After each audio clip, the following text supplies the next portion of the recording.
Hello, I'm going to read um, one part of one book that I'm reading. It's about seduction. It's actually by one famous writer. I forget his name, but I'm going to put this in the description. Uh, Thousands of years ago, power mostly gained through physical violence and maintained with brute strength. There was a little need for subtlety. A king or emperor had to be merciless. Only a select few had power, but no one suffered on this scheme of things more than women. They had no way to compete, no weapon at their disposal that could make a man do what they wanted, politically and socially, or even in the home. Of course, men had one weakness: their insatiable desire for sex. A woman could always toy with this desire, but once she gave into sex, the man was back in control, and if she withheld sex, he could simply look elsewhere or exert force. What good was a power that was so temporary and frail? Yet women had no choice but to submit to this condition. There were some, though, whose hunger for power was too great and who, over the years, through much cleverness and creativity, invented a way of turning the dynamic around, creating a more lasting and effective form of power. These women, among them Bathsheba from the Old Testament, Ellen of Troy, the Chinese siren, Hichi, and the greatest of them all, Cleopatra, invented seduction. First, they would draw a man in with an alluring appearance, designing their makeup and adornment to fashion the image of a goddess come to life. By showing only glimpses of flesh, they would tease a man's imagination, stimulating the desire not just for sex but something greater, the chance to possess a fantasy figure. Once they had their victim's interest, their victim's interest, these women would lure them away from the masculine world of war and politics and get them to spend time in the feminine world, a world of luxury, spectacle, and pleasure. They might also lead them astray literally, take them on a journey as Cleopatra lured Julius Caesar on a trip down the Nile. Men would grow hooked on these refined, sensual pleasures. They would fall in love, but then, invariably, the women would turn cold and indifferent, confusing their victims. Just when the men wanted more, they found their pleasure withdrawn. Pardon me. They would be forced into pursuit, trying anything to win back the favors they once had tasted, and growing weak and emotional in the process. Men who had physical force and all the social power, men like King David, the Trojan Paris, Julio Caesar, Mark Antony, Kim Fushai, would find themselves becoming the slave of women.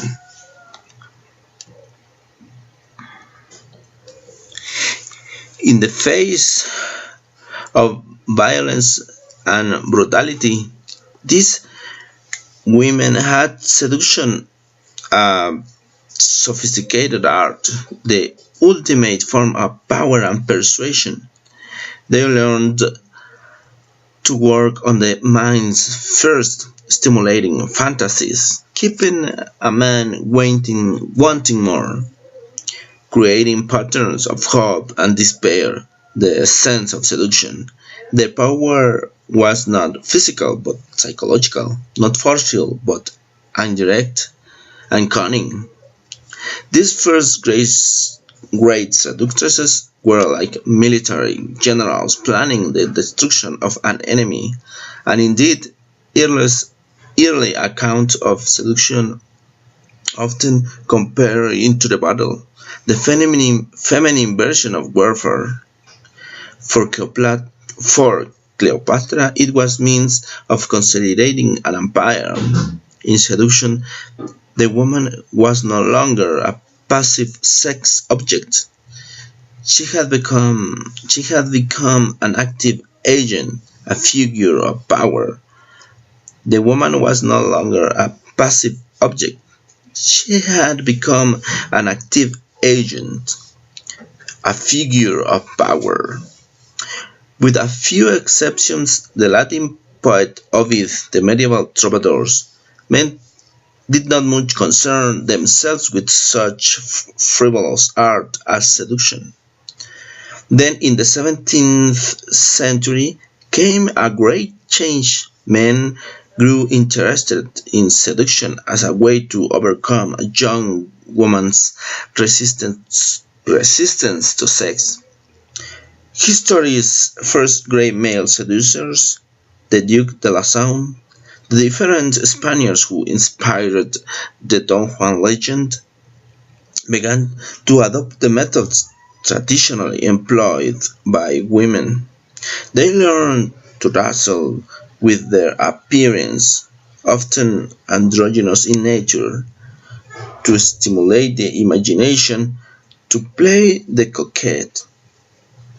They also added a new masculine element to the game, seductive language, for they had discovered woman's weakness for soft words. These two forms of seduction, the feminine use of appearance and masculine use of language, will often cross gender lines. Casanova would dazzle a woman with his clothes. Ninon the Enclosed would charm a man with her words. At the same time that men were developing their version of seduction, others began to adapt the art for social purpose. As Europe's feudal system of government faded into the past, courtiers needed to get their way in court without the use of force. They learned the power to be gained by seduction, their superiors and competitors through psychological games. Soft words, a little coquetry, as a culture became democratized. As a culture became democratized, actors, dandies, and artists came to use the tactics of seduction as a way to charm and win over their audience and social milieu. In the 19th century, another great change occurred. Politicians like Napoleon consciously saw themselves as seducers on a grand scale. These men depended on the art of seductive oratory, but they also mastered what had once been feminine strategies, staging vast spectacles, using theatrical devices, creating a charged physical presence. All this they learned was the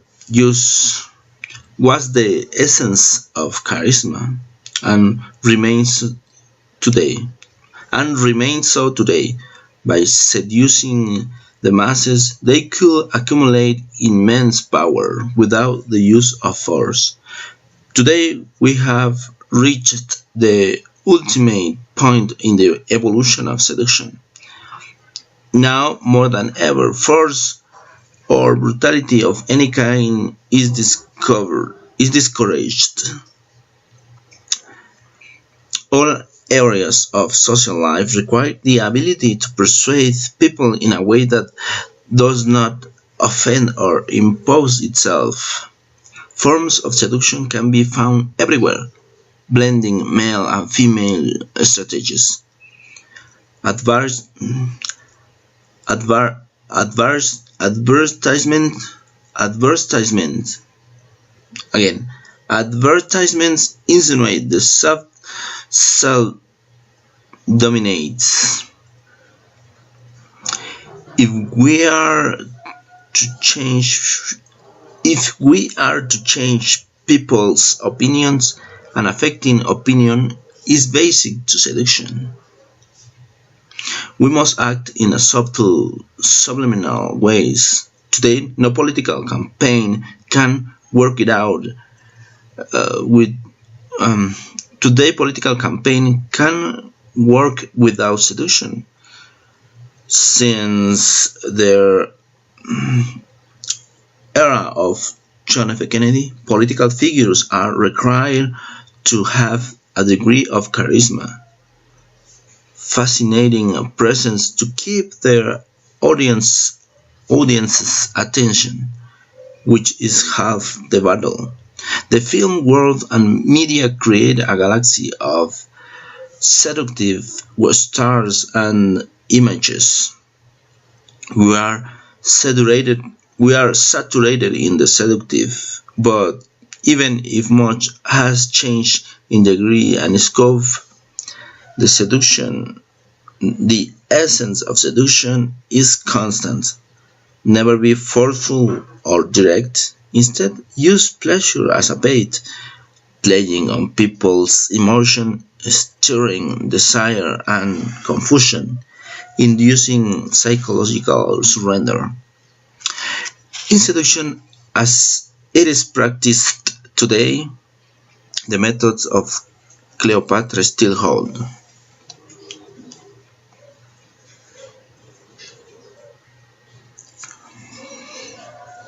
People are constantly trying to influence us, to tell us what to do, and just as often we tune them out, resisting their attempts at persuasion. There is a moment in our lives, however, when we all act differently, when we were when we are in love. We fall under a kind of spell. Our minds are usually preoccupied with our own concerns. Our minds are usually preoccupied with our own concerns. Now they become filled with thoughts of the loved one. We grow emotional, lose the ability to think straight, and act in foolish ways that we would never do otherwise. If this goes on long enough, if this goes on long enough, something inside us gives away. We surrender to the will of the loved one and to our desire to possess them. Seducers are people who understand the tremendous power contained in such moments of surrender. They analyze what happens when people are in love, study the psychological components of the process, what spurs the imagination, what casts a spell. By instinct and through practice, they master the art of making people fall in love. As the first seductresses knew, it is much more effective to create love than lust. A person in love is emotional, pliable, and easily misled. The origin of the word seduction is the Latin for to lead astray.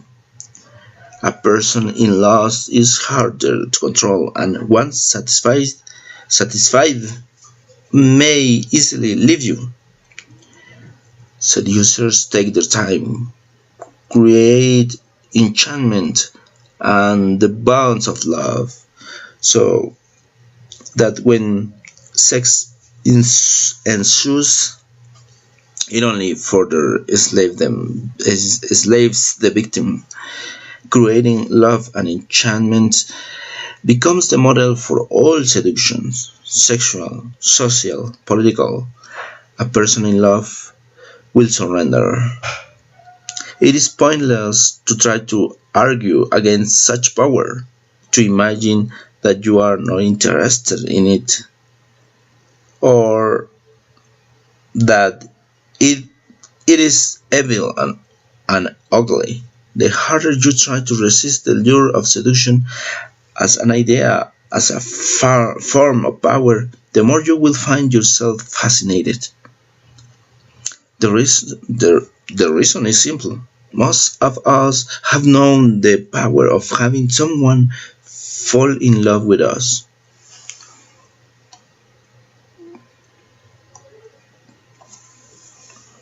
Our action, gestures, the things we say, all have a positive effect on this person. We might not completely understand what we have done right, but this feeling of power is intoxicating. It gives us confidence, make us more seductive, which make us more seductive. We may also experience this in a social or work setting. One day we are in an elevated mood and people seem more responsive, more charmed, more charmed by us. These moments of power are fleeting, but they resonate in the memory with great intensity. We want them back. Nobody likes to feel awkward or timid or unable to reach people. The siren call of seduction is irresistible because power is irresistible. And nothing will bring you more power in the modern world than the ability to seduce. Repressing the desire to seduce is a kind of hysterical reaction, revealing your deep down fascination with the process. You are only making your desire stronger. Someday they will come to the surface. Someday they will come to the surface. To have such power does not require a total transformation in your character or any kind of physical improvement in your looks. Seduction is a game of psychology, not beauty, and is within the grasp of any person to become a master of the game. Again, not beauty, and it is within the grasp of any person to become a master at the game. All that is required is that you look at the world differently through the eyes of seducer.